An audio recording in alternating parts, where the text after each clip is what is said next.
मूळ भाजपचे कार्यकर्ते आहेत. आज भाजपचा नगराध्यक्ष झाला आहे, बऱ्यापैकी सीट पण आले पण आज तुमच्या अंगावर गुलाल दिसत नाही, काय बरं? गुलाल दिसायला काय अडचण नाही, पण भाजप म्हणजे पूर्णपणे निवडून आल्यामुळे जरा आम्हाला आमचे जे गेलेले उमेदवार आहेत त्याबद्दल आम्ही जरा खंत आहे, म्हणून आम्ही गुलालात गेलेलो नाही. 100% भाजप होईल त्यावेळेस मी गुलालात जाईन असं आम्ही आजच मागच्या ग्रामपंचायतपासून ठरलेलं होतं.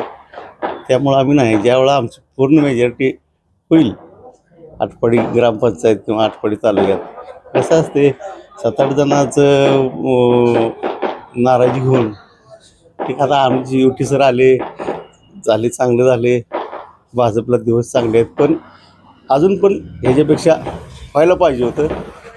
ते का झालं नाही हे जरा आम्ही कारण मी असं बघू इथं पुढच्या वाटचालीत भाजप 100% कशी होईल ह्याच्यासाठी आम्ही प्रयत्न करणार आणि त्यावेळेला आम्हाला पूर्ण उत्साहानं आम्ही त्यावेळेला विजय साजरा करू.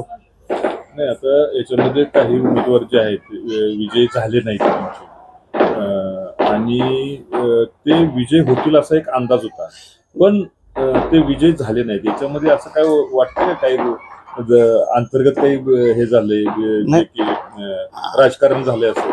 आता थोडंफार झालं असेल त्यात, पण आमचा 3 मतांनी एक उमेदवार गेला किंवा आमचं जगताप नाही पडायला पाहिजे होता, नाता लांडगी नाही पडायला पाहिजे होता. अशा ठिकाणी काय जे झाले असतील गोष्टी ते आम्ही त्याची पडताळणी करून सुधारणा करू पुन्हा, पण नाही व्हायला नाही पाहिजे होतं.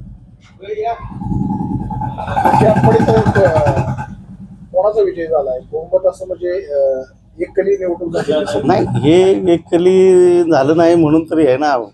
तसे भाजपच्या 10 ते 12 सीटा यायलाच पाहिजे होत्या. नक्की निवडणुकीचं आपण विश्लेषण काय करायला?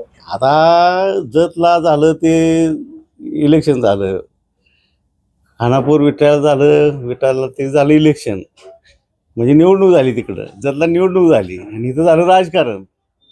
तर राजकारणात काय बळी गेले असतील, बघूया पुढं काय करायचं. असं वाटतं का की बळी नाही गेलेच तर आम्ही यात 92 पासून मी आहे, अशी मताची आकडेवारी काय जास्त फरक दिसत नाही.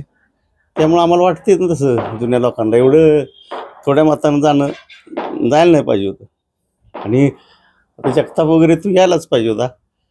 त्याचं बघूया आता काय काय झालं. व्हायला नाही पाहिजे होतं. हे कमी मतात जी सीटा गेल्यात ना याचा जरा कारणमीपासून शोधली जाईल.